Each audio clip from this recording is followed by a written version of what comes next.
Another, crime documentary of two Nigerians that, they were arrested in US the moment they arrived US for romance scam and internet fraud. This is how the news goes.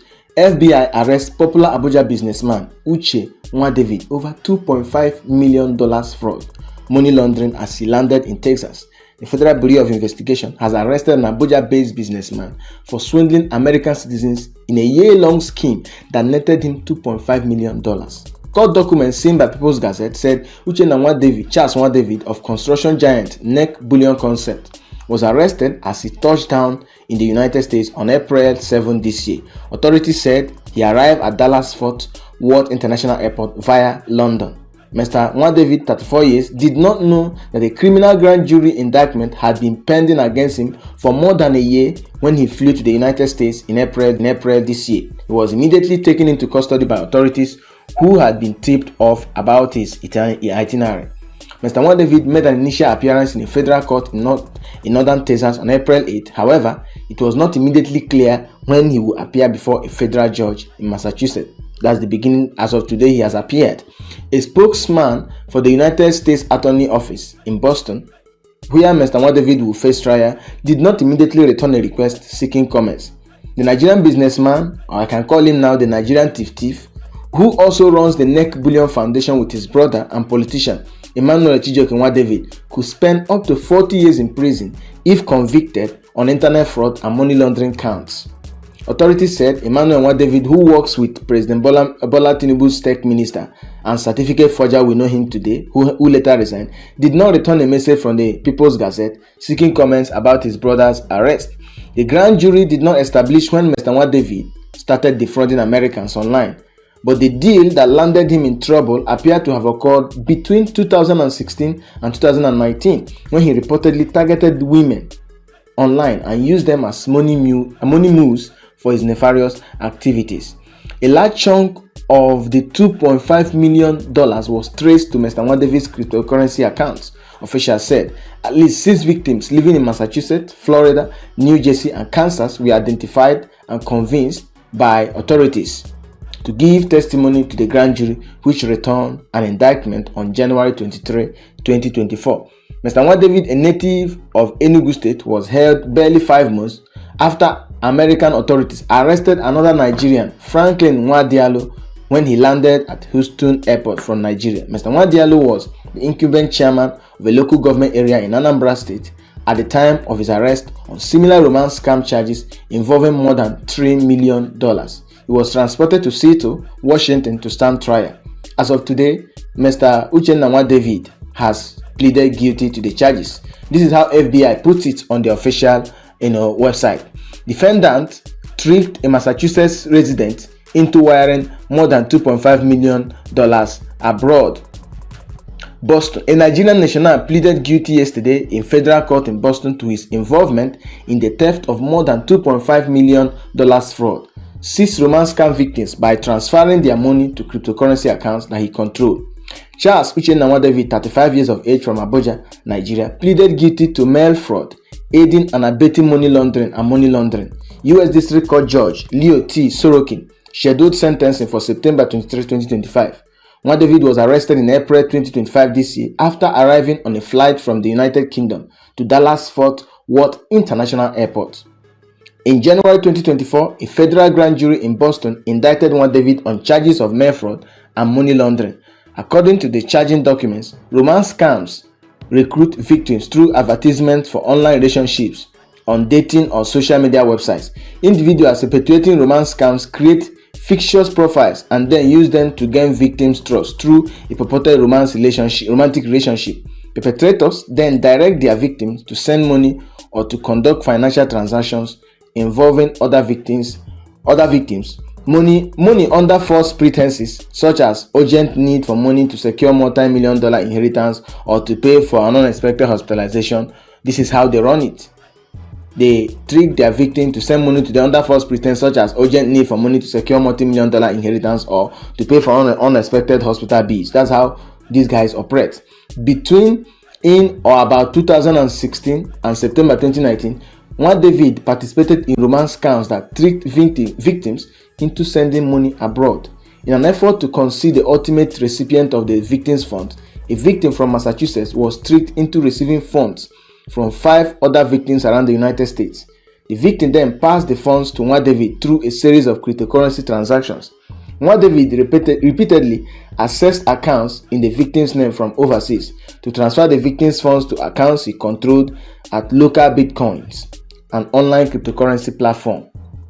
The mere fraud charge provides for a sentence of up to 20 years in prison, 3 years of supervised release, a fine of up to $250,000 or twice the loss to the victim, restitution and forfeiture.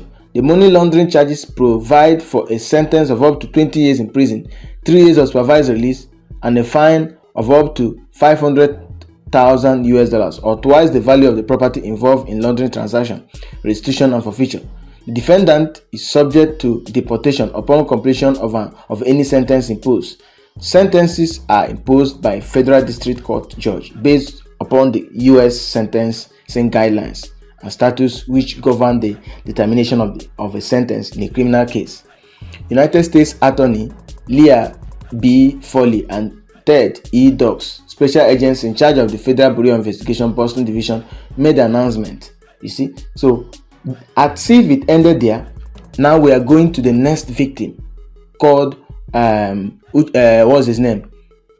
The politician from Anambra State, Franklin Nwadialo. These are strategies used by Anambra Council chairperson to allegedly defraud American women.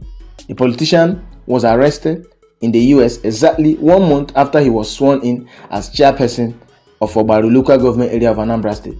The US government has detailed how Franklin Nwadialo, the newly elected chairperson of Obaru local government area, allegedly defrauded victims of more than $3.3 million in a romance scam. Obaru is a local government area in Anambra State, Nigeria South East. This is the Premium Times documentary.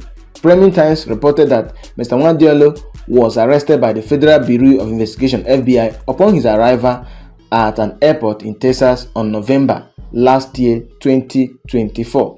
Many of the victims, according to a court document obtained by Premium Times, were older, often divorced or widowed women from the United States.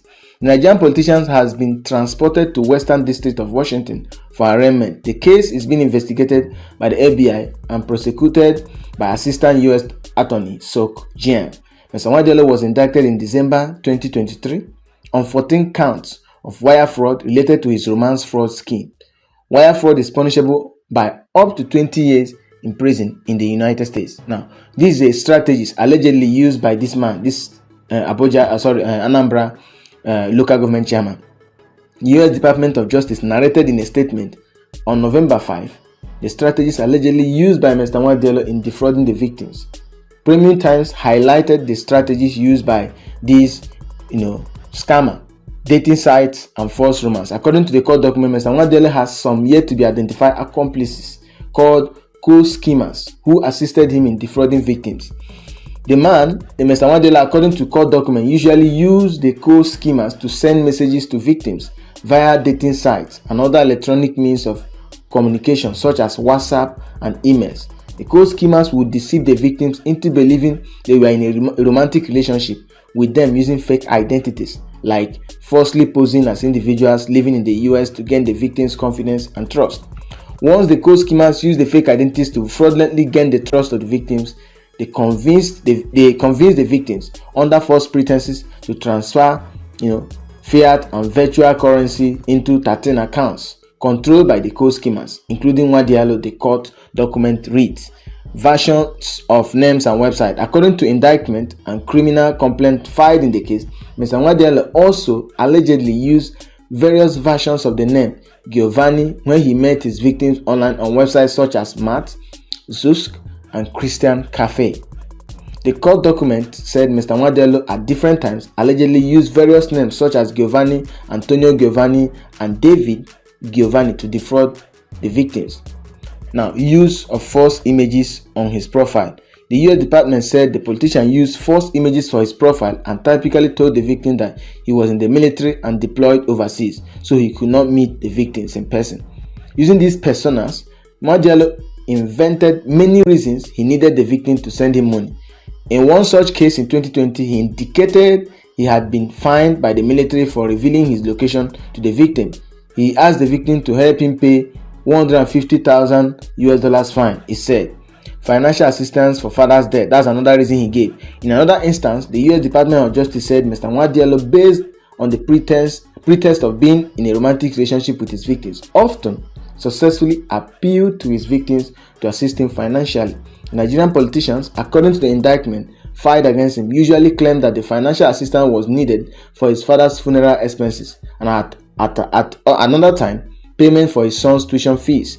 The US Department of Justice said that in one instance, a victim was moved to transfer at least $310,000 to an account controlled by Mr. Franklin Nwadialo. Forced investment for victims, another scheme he uses to defraud the victim.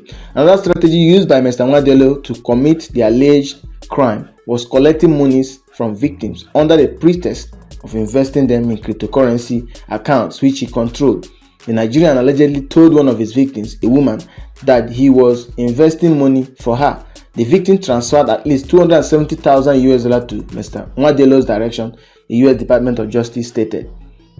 This man, Mr. Franklin Nwadialo, was elected. He was among the 21 newly elected chairpersons of local government areas in Anambra State. He was sworn in alongside 20 of his colleagues on October 2024 this year. He's a member of the All Progressive Grand Alliance APGA, the ruling party in Anambra State.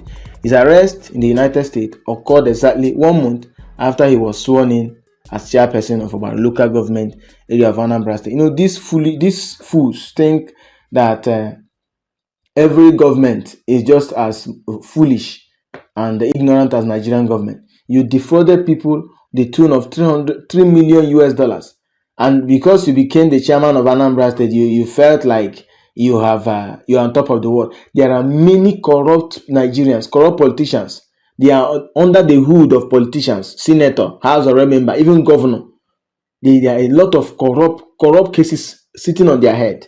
But because they have power, to them they have immunity in Nigeria. Your immunity is only in Nigeria, not abroad. So I love how FBI is doing a nice job, what we can call the Lord's work. This Anambra politician will remain there for 20 years imprisonment, after which he'll be deported shamefully. Look at what happened to Ike Ekweremadu, what we call organ harvesting. He's in the UK, he's been sentenced. Imagine if that case happened in Nigeria. Everything will be covered up. But I'm glad that these corrupt Nigerian politicians, the moment they go to US, to UK, their corrupt cases will be exposed and they will be sentenced.